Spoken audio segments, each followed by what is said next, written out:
Yo,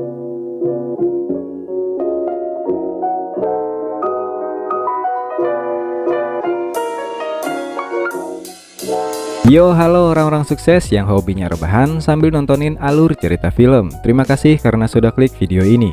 Kali ini Underline Movie akan merangkum cerita film yang berjudul Argo. Film ini dirilis pada tahun 2012.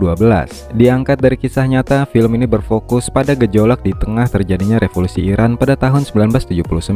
Seorang agen CIA harus membawa 6 warga Amerika yang terjebak di tengah konflik keluar dari negara Iran dengan selamat. Tapi operasi yang dijalankan sangat unik dan berbeda dari misi penyelamatan lainnya. Nah, bagaimana kisah selengkapnya? Mari kita simak bersama.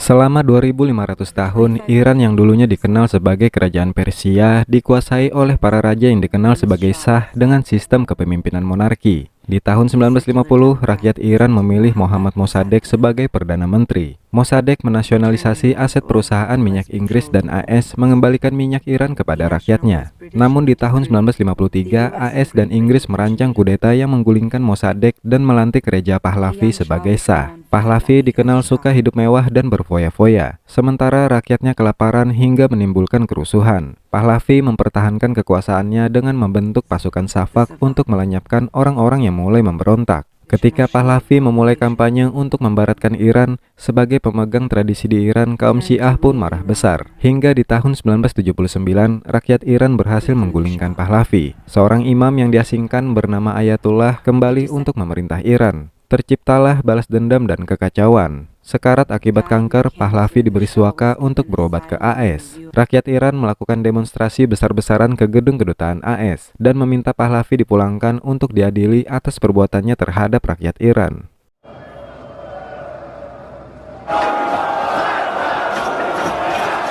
(4 November tahun 1979), di depan gedung kedutaan AS di kota Teheran, para demonstran Iran sudah memenuhi jalan. Mereka mendesak AS untuk tidak ikut campur dengan pemerintahan Iran dan memulangkan Pahlavi untuk diadili. Di dalam gedung kedutaan AS, semua diplomat AS dan para pegawai mulai panik dan menghancurkan dokumen-dokumen penting serta membakar berkas-berkas dokumen rahasia ketika para demonstran sudah berhasil menerobos gerbang depan. Pasukan keamanan kedutaan AS pun mencoba menghalau para demonstran yang mulai anarkis dengan gas air mata.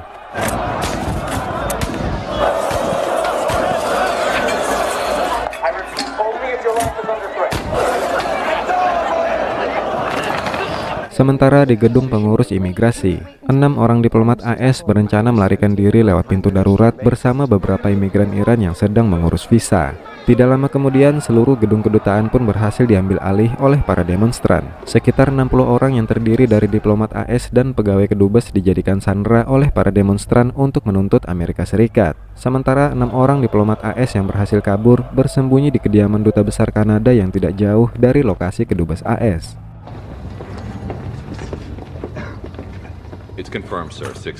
Departemen Luar Negeri AS mendapat kabar kalau kedutaan AS telah diserang. Sementara di kantor Sekretaris Negara AS, pihak AS mengkonfirmasi ada 6 orang diplomat AS yang lolos dan bersembunyi di kediaman dubes Kanada. Di Gedung Putih, Kepala Staf segera melapor ke Presiden.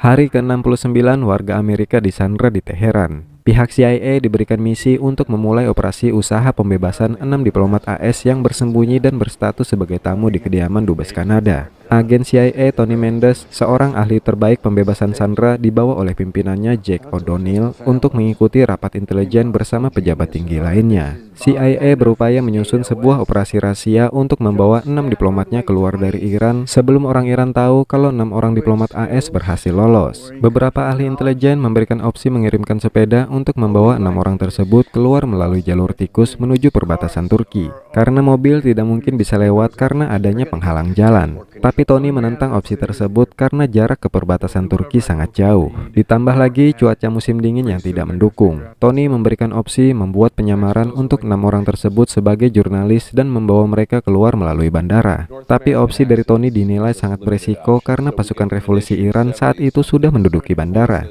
Hasil rapat pun masih buntu. You have a better plan?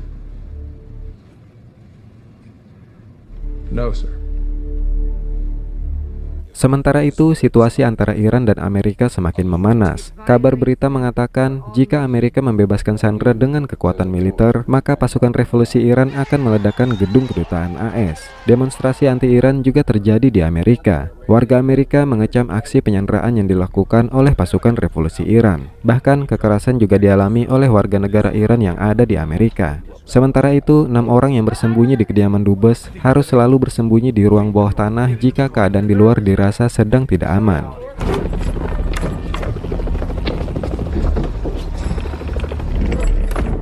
Kehidupan rumah tangga Tony sedang bermasalah saat konflik terjadi. Tony sedang pisah ranjang dengan istrinya dan tinggal seorang diri. Sementara anak satu-satunya ikut bersama istrinya di kota. Malam itu sambil menonton TV, Tony menelpon anaknya. Mereka membicarakan sebuah film yang mereka tonton di saluran yang sama. Setelah menelpon, Tony mendapatkan inspirasi.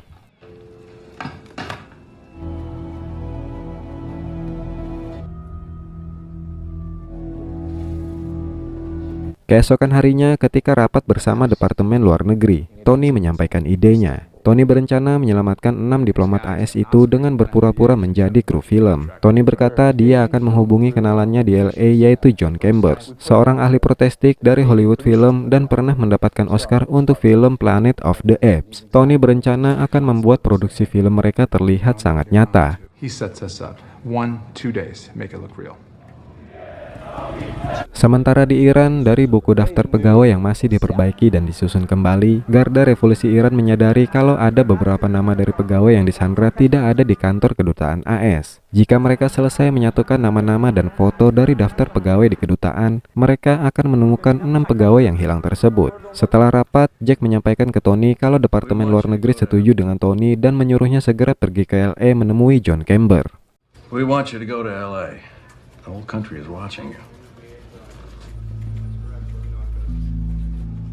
Sesampainya di LA, Tony langsung menemui John dan mengatakan misi usaha pembebasan mereka kepada John. Tony ingin mereka membuat film palsu, mendirikan rumah produksi dan membuat cerita untuk sebuah film. Film yang sebenarnya tidak akan pernah mereka buat. Di sebuah kafe, mereka mulai menyusun rencana. John berkata jika ingin membuat film besar, mereka harus melibatkan seseorang yang penting untuk terlibat di film tersebut. Orang yang bisa dipercaya menjaga informasi rahasia dan mau mendanai sebuah film palsu. Mereka berdua menemui Lester Siegel, seorang produser ternama yang bisa membohongi Hollywood. Awalnya Lester menganggap kalau rencana mereka adalah misi bunuh diri. Namun karena moral kemanusiaannya, Lester akhirnya setuju dan berkata kalau mereka membutuhkan naskah. You ever think, Lester, how this is all for the cameras? We're gonna need a script.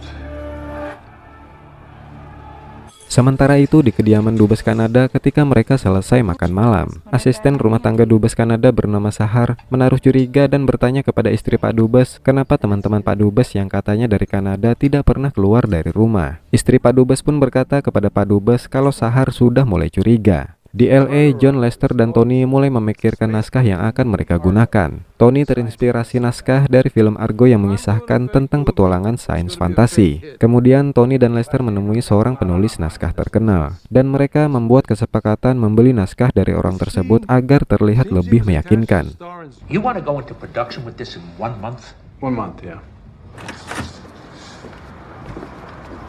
Beberapa hari kemudian, Jack menelpon Tony mengabarkan kalau keamanan bandara di Iran diperketat sejak orang Pahlavi ditangkap ketika akan pergi ke Paris. Jack meminta Tony bergerak cepat, tapi film yang dikerjakan Tony belum memiliki naskah. Hingga akhirnya dengan waktu yang singkat mereka berhasil menyiapkan sebuah rumah produksi dengan poster Argo sebagai judul filmnya. Nyawa 6 orang tersebut bergantung pada proyek mereka. Jika mereka ingin membodohi Garda Revolusi, film mereka harus terlihat besar dan otentik. Lester berkata jika ingin menjual kebohongan, maka mereka perlu wartawan. Kemudian Lester menelpon wartawan yang bisa memberitakan film mereka ke publik. Mereka mempromosikan film mereka dengan mengadakan sebuah expo dan menghadirkan orang-orang berkostum. Para wartawan pun berdatangan untuk meliput. Bahkan mereka mengadakan acara pembacaan naskah.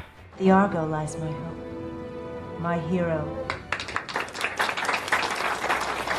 Tony kembali ke Washington untuk menjelaskan kembali tentang rencananya. Tony dan Jack bertemu dengan sekretaris negara dan menjelaskan kalau opsi penyamaran dari intelijen lain sangat berisiko. Tony meyakinkan kalau opsinya adalah yang terbaik. Apalagi perusahaan film itu sudah berdiri dengan biaya dari CIA, dan semua orang di seluruh dunia sudah tahu tentang Hollywood. Mendengar itu, sekretaris negara pun akhirnya menyetujui pembuatan film fiksi ilmiah palsu tersebut. The United States government has just sanctioned your science fiction movie. Thank you, sir. Pada tanggal 27 Januari tahun 1980, Tony sampai di Istanbul, Turki. Tony menemui seorang agen CIA lain di sana dan diberitahu tentang sistem pengamanan bandara di Iran. Setiap penumpang akan diminta mengisi formulir kuning di mana formulir itu punya salinan putih. Mereka akan mencocokkannya untuk memastikan semua tujuan orang yang memasuki negara mereka. Jika teliti, mereka akan sadar kalau Tony tidak masuk ke negara itu dengan 6 orang. Setelah pertemuan itu, Tony pergi ke kedutaan besar Iran di Turki. Di sana, Tony menjelaskan kunjungannya ke Iran untuk bisnis produksi film. Untungnya, tanpa proses yang panjang, berkas Tony pun disetujui.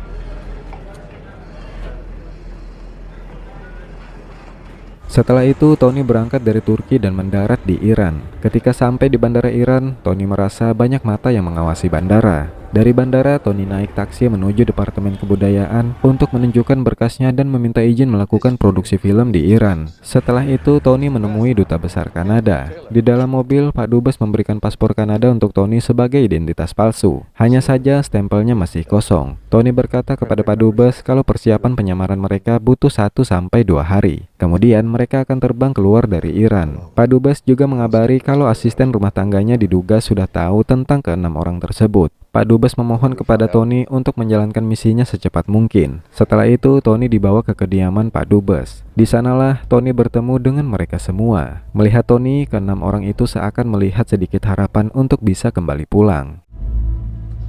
Hi. Tony menjelaskan ke mereka semua identitas dan peran yang akan mereka mainkan. Tapi rencana Tony malah dipertanyakan. Mereka ragu dengan peluang keberhasilan operasi Tony, dan jika ketahuan, mereka akan dieksekusi mati di depan umum. Karena rencana dengan menjadi kru film adalah yang pertama kalinya, beberapa orang dari mereka tidak yakin dengan rencana tersebut. Tapi beberapa dari mereka juga yakin dengan Tony karena Tony dikenal sudah sering mengeluarkan warga Amerika dari daerah konflik. Karena tidak memiliki opsi lain, mereka pun akhirnya setuju menjalankan rencana tersebut. Setelah itu, Pak Dubes memberitahu Tony kalau mereka diperintahkan menutup kedutaan dan pulang ke Kanada. Tidak akan ada tempat tinggal lagi untuk ke-6 orang tersebut. Kemudian Tony membagikan identitas penyamaran yang dibuat khusus untuk mereka. Tony meminta mereka mengingat semua isinya. Setelah itu, Tony meninggalkan mereka dan berjanji akan kembali besok harinya. I'll be back tomorrow. We'll get going. Good luck.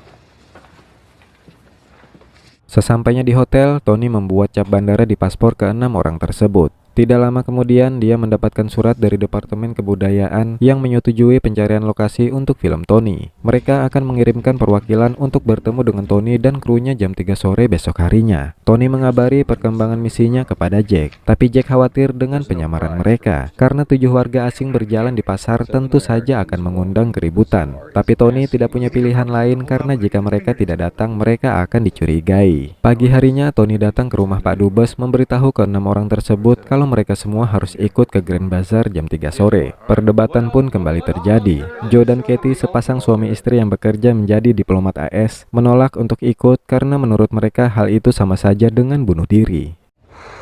It's suicide. It's too dangerous. I won't bring my wife into the bazaar. Di kedutaan besar AS, proses pencarian informasi dengan menyusun kembali kertas-kertas yang sudah dihancurkan terus dilakukan. Sementara Tony mendatangi bengkel mobil dan membeli sebuah mobil van. Jam 2 siang, Tony kembali datang menjemput mereka. Tony meyakinkan Joe dan Katie kalau membebaskan orang adalah pekerjaannya dan mereka harus percaya dengannya. Tony juga berkata kalau dia punya seorang istri dan anak yang masih berumur 10 tahun. Mendengar perkataan Tony, akhirnya Joe dan Katie bersedia ikut. Mereka menaiki mobil van yang sudah dibeli Tony dari bengkel menuju tempat pertemuan. Tapi perjalanan mereka terhenti oleh barisan pendemo yang menutup jalan. Karena posisi mereka sudah tidak bisa mundur lagi, Tony pun membawa mobil mereka maju perlahan menerobos kerumunan pendemo tersebut.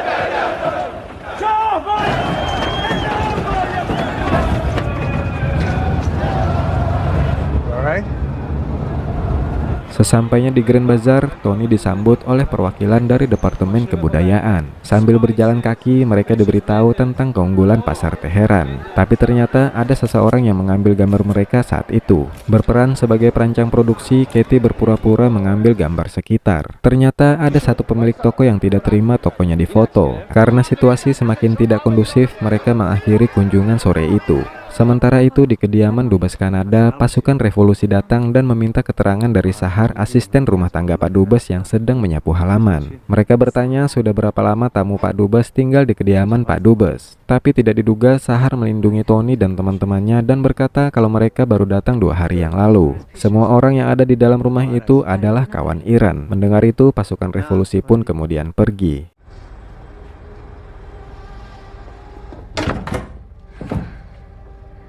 Sementara itu, kabar operasi Hollywood akhirnya terdengar sampai ke kepala staf. Dia tidak percaya CIA menjalani misi dengan berpura-pura menjadi kru film. Tidak lama kemudian, Tony mendapatkan telepon dari Jack dan mendapatkan info kalau kepala staf akan berusaha menyelamatkan ke-6 orang tersebut dengan cara militer dan Tony diminta kembali ke Amerika. Tony tidak terima dengan keputusan itu, tapi Jack berkata kalau 6 orang Amerika itu dipaksa keluar dari rumah Dubes Kanada dan dieksekusi, hal itu akan memicu kemarahan dunia. Dan jika 6 orang Amerika itu ketahuan membuat film palsu bersama CIA dan dieksekusi di bandara, hal itu akan membuat negara malu. Jadi kepala staf menginginkan operasi militer. I'm sorry. What we are is required to follow orders. Pak Dubes yang sudah mengetahui hal itu meminta Tony membakar semua paspor mereka sebelum mereka pergi. Pak Dubes juga meminta Tony tidak memberitahu hal itu ke yang lain agar mereka tidak panik.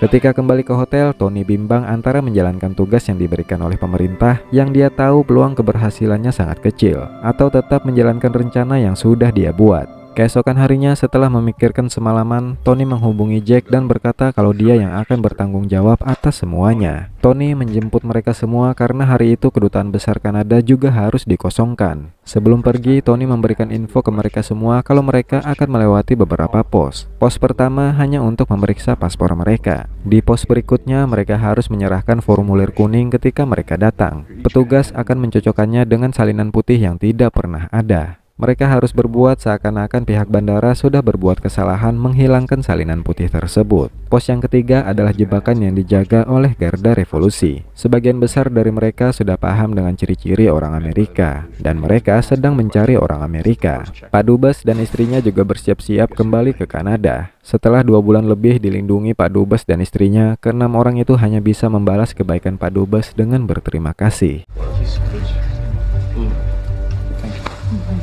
Sementara itu di kantor CIA, Jack harus mengaktifkan kembali 7 tiket keluar yang sebelumnya sudah dibatalkan. Tapi karena sulitnya proses koordinasi, mereka tidak mau membantu Jack menghubungi Gedung Putih. Jack harus berjuang sendiri agar bisa menghubungi Gedung Putih untuk mengaktifkan tiket pesawat tersebut. Karena jika tidak, Tony dan yang lainnya akan tertahan di bandara. Tapi untungnya Jack berhasil menghubungi Gedung Putih dan mengkonfirmasi kalau operasi Hollywood masih dijalankan. Proses pengaktifan tiket pesawat pun segera dilakukan. Di waktu yang sama, Tony dan yang lainnya sudah sampai di bandara Iran. Ketika dicek, nama Tony tidak terdaftar sebagai penumpang pesawat. Tapi Tony menyuruh petugas untuk kembali memeriksanya.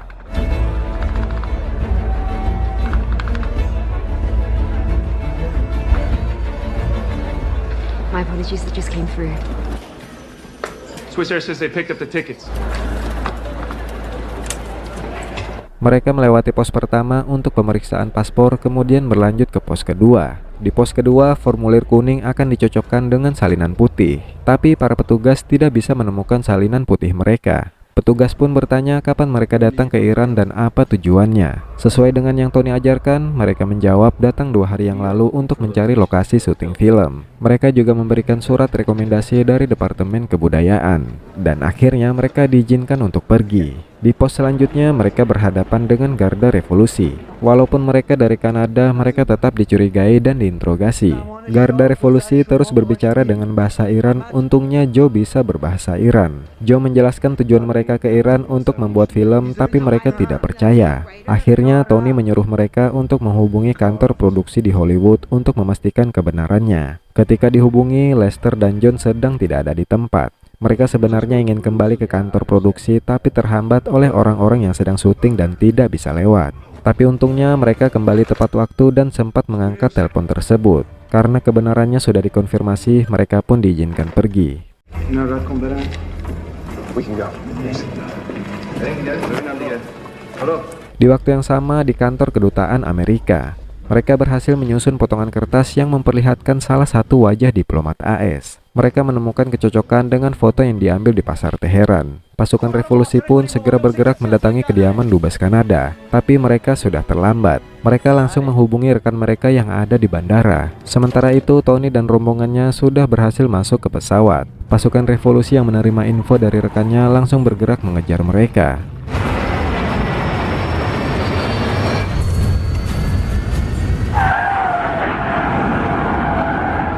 We got wheels up.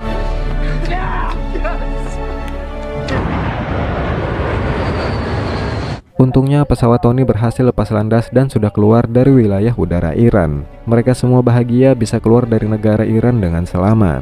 Joe, orang yang selalu pesimis dengan rencana Tony, akhirnya berterima kasih kepada Tony. Sementara Sahar, asisten rumah tangga Dubes Kanada, juga berhasil masuk ke negara Irak dan selamat dari ancaman eksekusi mati Garda Revolusi. Keberhasilan kembalinya ke-6 orang tersebut menjadi sejarah dan berita besar bagi Amerika. Ke-6 orang itu diberi kehormatan oleh Departemen Luar Negeri Amerika Serikat. Amerika juga berterima kasih kepada negara Kanada karena sudah melindungi dan menyelamatkan diplomat mereka. Sementara Tony dan CIA tidak diberikan kredit atas operasi rahasia mereka di depan publik karena misi mereka memang rahasia. Sedangkan Iran mengancam negara Kanada karena sudah dianggap menghina kedaulatan negara mereka. Setelah semua peristiwa itu, Jack menjemput Tony dan berkata kalau presiden ingin bertemu dan akan memberikan Tony penghargaan tertinggi dari Dinas Rahasia Amerika Serikat. Setelah itu, Tommy menemui istrinya dan akhirnya kembali bersama istri dan anaknya.